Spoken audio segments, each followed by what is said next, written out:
విచిత్రాల నిధి ఓ విధి విచిత్రాల నిధి వింత కథల సారథి ఆశ నిరాశల వారధి నిరంకుశ నిర్ణయాల నిర్దయవానిధి ఓ విధి విచిత్రాల నిధి ఓ విధి విచిత్రాల నిధి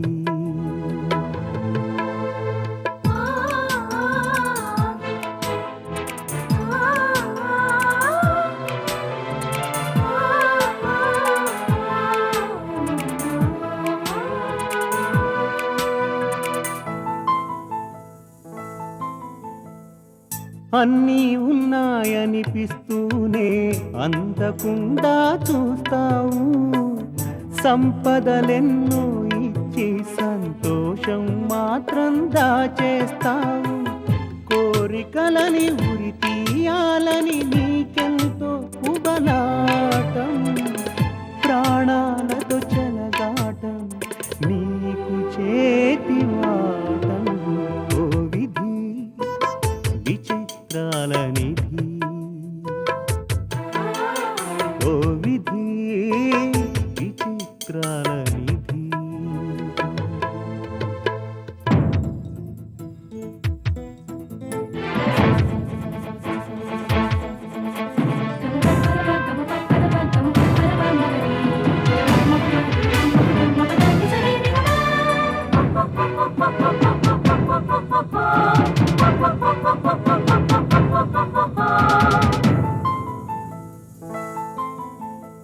ఊహలు తలకిందులు చేసి ఉనికిని చాటుకుంటావు ఊహించని మలుపులతో ఉసురు పోసుకుంటావు మనసు మమతలపై నీకు అనాదిగా కక్ష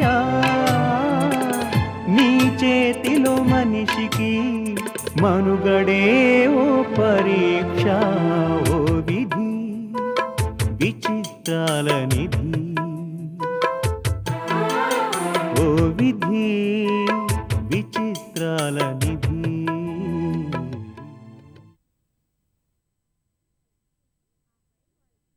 ఆ ఫైల్ వాళ్ళకిచ్చేసి మీరు కాస్త ఫ్రెష్ అప్ అవ్వండి. పర్వాలేదు.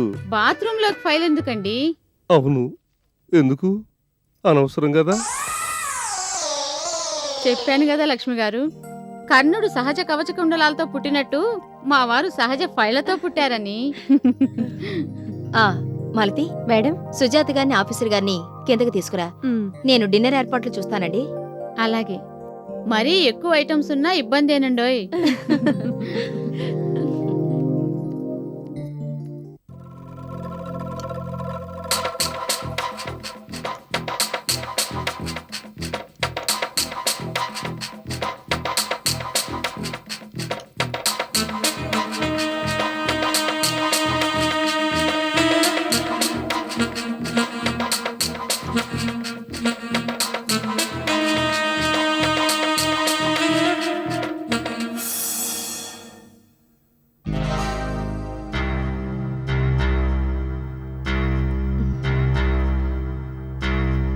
ఏమిటో ఆఫీసర్ గారు పరధ్యానంగా ఉన్నారు. అయ్యయ్యో, మంచినీళ్ళు తాగండి. ఎలా ఉన్నాయి సార్ నీళ్లు? నీళ్ళు ఎలా ఉంటాయి? నీళ్ళలాగానే ఉంటాయి. అవి మామూలు నీళ్లు కాదు. బహుశా మినరల్ వాటర్ అయి ఉంటుంది. కాదు, ప్రస్తుతం మీ వారు తాగుతున్నది 3 చెరువుల నీళ్లు. వాట్? 3 చెరువుల నీళ్ళా? ఇక్కడికి 3 రిజర్వాయర్స్ నుంచి నీళ్లొస్తాయి. అప్పుడప్పుడు ఇలాంటి గెస్టులు వచ్చినప్పుడు ఆ 3 చెరువుల నీళ్లు మిక్స్ చేసి స్పెషల్ ఐటంలా సర్వ్ చేయడం నా హాబీ. మీ హాబీ సూపర్. తాగడానికి 3 చెరువుల నీళ్ళు అయినా నాకు 33 చెరువుల నీళ్లు తాగిన అనుభూతి కలిగింది. నాకు అలాంటి ఫీలింగ్ ఏం లేదే. అది తాగే వాళ్ళని బట్టి ఉంటుందిలేండి. కొందరికి ఎప్పటికప్పుడు టేస్ట్ మారుతూ ఉండాలి. ఆ మాటలు ఈయన గారికి చెప్పండి. నాకెందుకు చెప్పడం? ఇంట్లో ఒకటే కూరుండాలి, మనసులో ఒకటే మాట ఉండాలి అంటూ ఏకపత్ని వ్రతుల కథలు చదువుతూ కూర్చుంటారు కదా. అవన్నీ ఇప్పుడెందుకు లే సుజీ, ఇలాంటప్పుడు కాకపోతే ఇంకెప్పుడు చెప్పుకుంటామండి. మా వారికి రామాయణం అంటే చాలా ఇష్టం తెలుసా? అరే అలాగా. అందులో మీకిష్టమైన పాత్ర ఏమిటి సార్? ఆ, రాముడు. మరి బాగా అసహించుకునే పాత్ర? రావణాసురుడు. ఎందుకంటే పరాయి ఆడవాళ్ల మీద కన్నేసే మగవాళ్ళంటే మా వారికి మంట. అలాంటి వాళ్ళని నరికి పోగులేసినా పాపం లేదంటారు.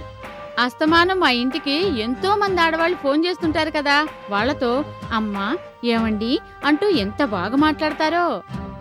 ఉహుం. మా వారిక్కడికి బదిలీ కాకముందు ఆ సీట్లో ఉన్న ఆఫీసర్ వట్టి వెధవట, ఆడాళ్ల పిచ్చట, వెధవరాస్కెలని. మా వారు ఆ సీట్లో కూర్చున్నాక లేడీ స్టాఫ్ మెంబర్స్ బయట వాళ్ళు వచ్చి అపర శ్రీరామచంద్రుడని పొగిడి వెళ్లారు. ఇంటికొచ్చి మరి కదండి. Excuse me.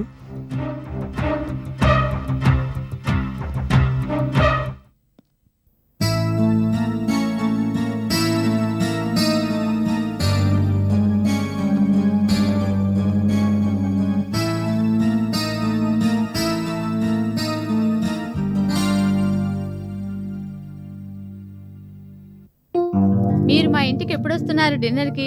ముందు కాస్త వర్క్ మొదలు పెట్టనివ్వండి.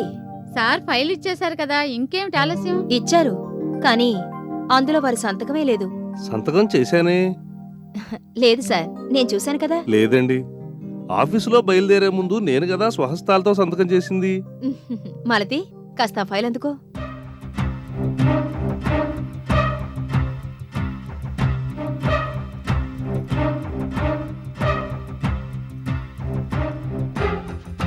అరే నిజమే, నేను ఇందులో సంతకం చేయలేదు. మీరు గాని చూసి ఉండకపోతే మీరు రేపు ఆఫీస్ రావాల్సి వచ్చేది. మీరు కాకపోతే మాలత గారైనా రావాల్సి వచ్చేది. కొంపదీసి మాలతీని రేపు ఆఫీస్కి రమ్మని చెప్తారా ఏమిటి? చచ్చా, అలా అంటానా నేను?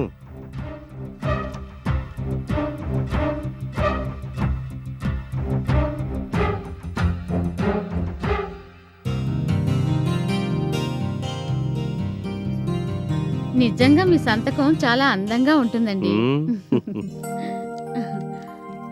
మీరు వెంటనే పని ప్రారంభించవచ్చు. ఈ రోజు కోసమే ఇన్ని రోజులు ఎదురు చూస్తున్నాను సార్. ఈ విషయంలో మీ సలహా సంప్రదింపులు నాకు చాలా అవసరం. మీరు అలా మాట్లాడుకుంటూ ఉండండి, నేను మాలతి ఇప్పుడే వస్తాను. ఎక్కడికి సుజీ? ఇక్కడ గార్డెన్ లో ఇందాక ఓ మొక్క చూసానండి, చాలా బాగుంది.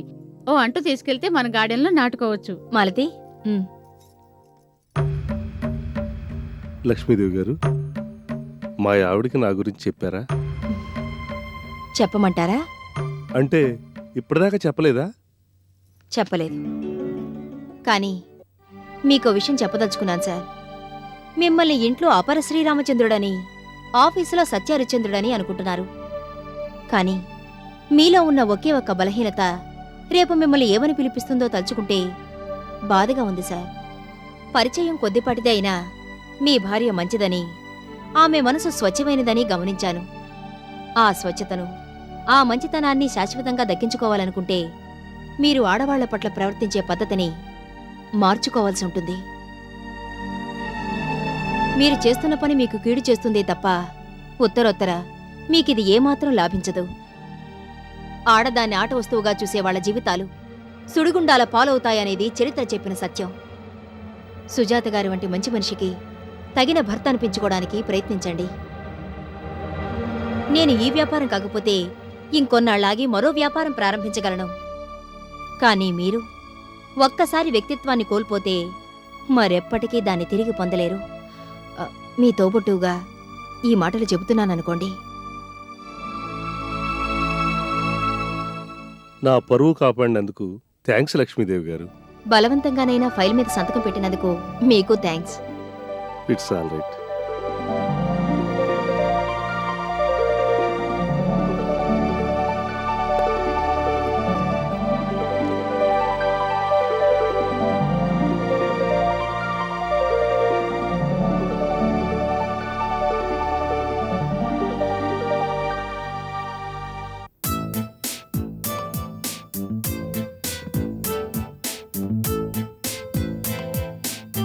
లక్ష్మి, వస్తున్నా నాయమా. ఆఫీసుకు టైం అవుతుంది. వచ్చేస్తున్నా, ఒక్క నిమిషం. రండి, మేడం రెడీ అవుతున్నారు, కూర్చోండి వచ్చేస్తారు. పిల్లలు ఇంట్లో ఉన్నప్పుడే మీరు బిజీ అనుకున్నాను. పిల్లలు లేకపోయినా కూడా బిజీనే. ఇంట్లో ఇంకో చంటి పిల్ల ఉందిగా నాయన.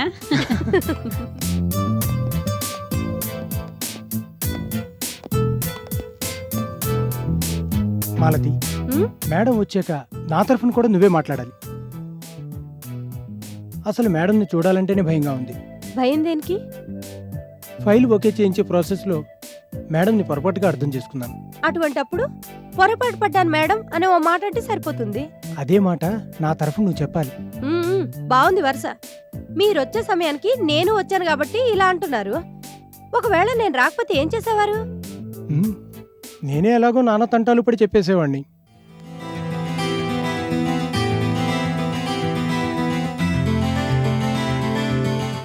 మేడం వస్తున్నారు. Good morning madam. Good morning. What a surprise. Hello madam. Hello, ఎంతసేపు అయింది వచ్చి? ఇప్పుడే మేడం. కూర్చోండి. రాజు, ఆఫీసర్ గారు ఫైల్ మీద సంతకం చేశారు తెలుసా? నిన్న రాత్రి మాలతి ఇంటికి ఫోన్ చేసి చెప్పింది. అలాగా, నేను ఫోన్ చేద్దాం అనుకున్నాను. ఎలాగో ఆఫీసులో కలుస్తాం కదా, ఈ న్యూస్ చెప్పి అందరినీ ఒక్కసారిగా సర్ప్రైజ్ చేద్దాం అనుకున్నాను. Sorry madam. సారీనా? దేనికి? మీరిలా అనుకుంటున్నారని తెలియక రాత్రికి రాత్రే పబ్లిక్ టెలిఫోన్ బూత్ దగ్గర ఆగి మరీ ఈ విషయాన్ని అందరికీ చెప్పేశాను మేడం. మంచి పని చేశావు. ఎలాగో ఆఫీస్కి వెళ్ళాక అందరికీ టెలిఫోన్ దండోరా వేయాల్సిన దానివి నువ్వే కదా. ఏం మాత్రానికే సారీ దేనికి? చెప్తే గిప్తే నేనే నీకు థ్యాంక్స్ చెప్పాలి. మీరు నాకు థ్యాంక్స్ చెప్పటమా? దేనికి మేడం? సమయానికి నీ సహకారం అందకపోతే నేను ఈ పనిని సాధించగలిగేదాన్నా? త్యాగం అనేంత గొప్ప మాట వాడను గాని పెళ్లి కాని ఆడపిల్లవై ఉండి నువ్వు చేసింది గొప్ప సాహసమనే చెప్తాను మాలతి. నీ స్థానంలో మరొకరెవరైనా ఉంటే నన్ను నా మాటలు అసహించుకొని అపార్థం చేసుకొని చీకొట్టి మరీ వెళ్లేవాళ్ళు. ప్రత్యక్షంగా కాకపోయినా పరోక్షంగా నేను చేసింది అదే మేడం. అవును మేడం, ఆఫీసర్ కోరిన కోరిక విని అప్పటికప్పుడు వెళ్ళి 10 మందిలో అతని చొక్కా పట్టుకుని ఆ చెంప ఈ చెంప వాయిస్తారని ఎక్స్పెక్ట్ చేశాను. మీరు అలా చేయనందుకు మనసులో మిమ్మల్ని నిందించాను కూడా. ఆవేశంతో అన్ని పనులు జరగవు కదా రాజు. కోర్స్, మీరు ఈ మ్యాటర్ సెటిల్ చేశాక మీరెంత తెలివిగా చాకచక్యంగా హుందాగా వ్యవహరించింది తెలిసి నా తొందరపాటుకు నన్ను నేను తిట్టుకున్నాను. ఆఫీసర్ గారి మిస్సెస్ ని డిన్నర్ కి మీరు ఇన్వైట్ చేస్తున్నాను అనే వరకు నా గుండెల్లో లేదు మేడం. పిచ్చిదానా, నేను దగ్గరుండగా నీ ఒంటి మీద ఈగవాలుతుందా? నెవర్. కాకపోతే ఆ క్షణాన అంత భయంలోనూ నువ్వు చూపించిన ధైర్యం ఉందే, దానికి హ్యాట్స్ ఆఫ్. ఎలాగైతేనే ఇవాళ నుంచి మన కంపెనీ ఫుల్ ఫ్లెడ్జ్డ్గా పని ప్రారంభిస్తున్నందుకు నాకు సంతోషంగా ఉంది మేడం.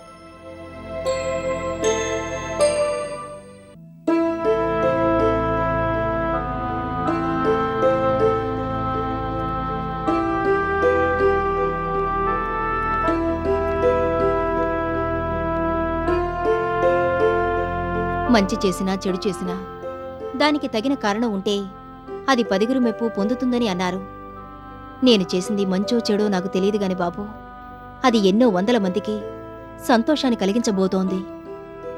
దేవి ఇండస్ట్రీస్ ఇవాళ్టి నుంచి పని ప్రారంభిస్తోంది. మీ ఆశీస్సులు కావాలి.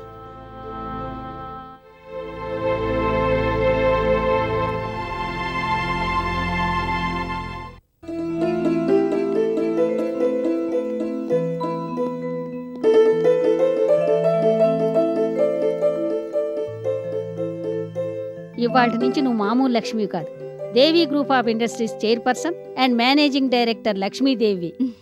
వస్తావాయా? మంచిదమ్మా.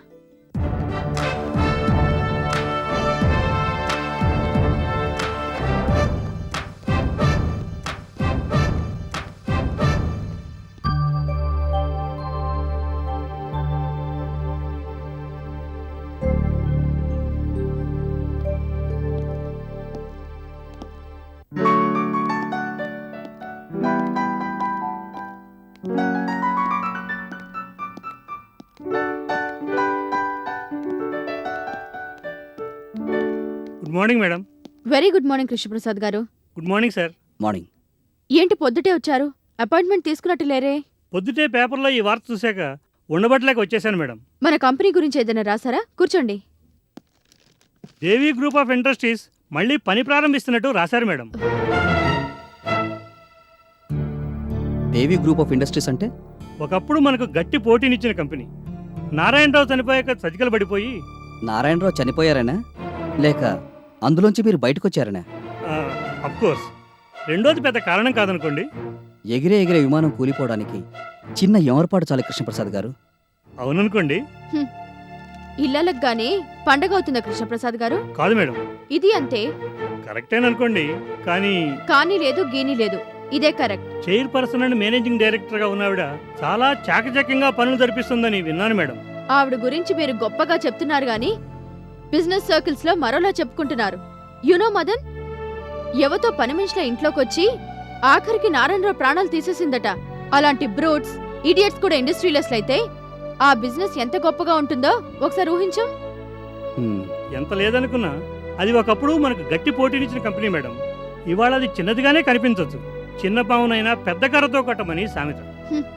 కర్రలు, పావులు, కొట్టడాలు ఇవన్నీ పాతకాలపు ఆలోచనలు కృష్ణప్రసాద్ గారు. మీరు అనవసరంగా కంగారు పడుతున్నారు. బిజినెస్ లో ప్రోడక్ట్ క్వాలిటీ మాత్రమే కాదు, అది తయారు చేసే వాళ్ళ గత చరిత్ర కూడా లెక్కలోకి తీసుకుంటారు అవతల వాళ్ళు. మనది ప్రెస్టీజియస్ కంపెనీ. మన వైపు కన్నెత్తి చూడ్డానికి కూడా బోల్డ్ అంత ధైర్యం ఉండాలి. Devi group of industries Rosy group of companies కి ఏ విషయంలోనూ పోటీ పడలేదు, పడబోదు. ఇది నా గట్టి నమ్మకం. సో మీరు అనవసరంగా కంగారు పడి నన్ను కంగారు పెట్టకండి. సారీ మేడం, పొద్దుటే బ్యాడ్ న్యూస్ చెప్పి మీ మూడు పాడు చేసినట్టున్నాను. నోనో, ఒక రకంగా ఇది నా గుడ్ న్యూసే కృష్ణప్రసాద్ గారు. ఓ కమాన్, అవతల ఆఫీస్ కి టైం అవుతోంది.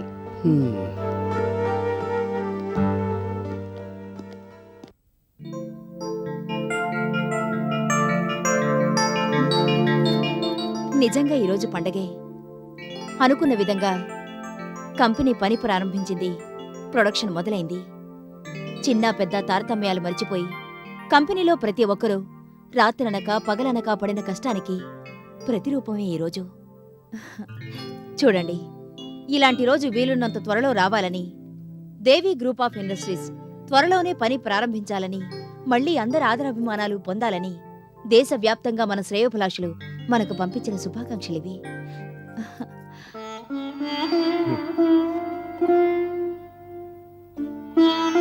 అయ్యగారు బతుకుంటే ఎంత సంతోషించేవారోనమ్మా. కనిపించే ఈ శుభాకాంక్షలు వెనుక అయ్యగారి శుభాకాంక్షలు దాగున్నాయి కాశీ. వీళ్ళొకప్పుడు మనల్ని ఎగతాళి చేశారు మేడం. ఇలాంటి వాళ్ళ దగ్గర నుండి కూడా గ్రీటింగ్స్ అందాయంటే గొప్ప విషయమే. నవ్విన ఊళ్ళే పట్నాలవుతాయన్న సామెతను ఈ లోకం ఇంకా మర్చిపోలేదు మాలతి. మనం వేసే ప్రతి అడుగును జాగ్రత్తగా అబ్జర్వ్ చేస్తున్న వాళ్ళు ఎంతో మంది ఉన్నారు. మనల్ని అభినందించిన వాళ్లతో పాటు అవమానించిన వాళ్లను కూడా కలుపుకొని ముందు ముందు మనం ఎంతో దూరం ప్రయాణించవలసింది.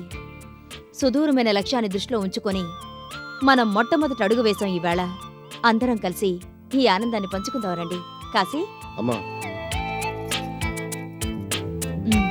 Thanks madam. థ్యాంక్స్. రండి రండి, మీకోసం ఎదురు చూస్తున్నాం. అలాగా, చూడబోతే కరెక్ట్ టైంకి వచ్చినట్టున్నాను. నిజంగా ఈరోజు నాకు చాలా సంతోషంగా ఉందమ్మా. కంపెనీ ఎప్పుడు ఇలాగే కలకల్లాడుతూ ఉండాలని నా కోరిక. Thank you sir. నాకు మీరు ఇచ్చిన 2 మాటల్లో ఒక మాట నిలబెట్టుకున్నారు. మరి రెండో మాట మీరు ప్రత్యేకంగా గుర్తు చేయాలా? మీ అందరి పట్టుదల, దీక్ష ఇవన్నీ చూస్తుంటే నీ మీద క్షణక్షణానికి నమ్మకం మరింత పెరుగుతోందమ్మా లక్ష్మి. మొహమాట అనుకో, నలుగురిలో మెప్పు కోసం అంటున్నాను అనుకోకు. నీకెప్పుడు ఎటువంటి అవసరం వచ్చినా నేనున్నానన్న సంగతి మర్చిపోవద్దమ్మా.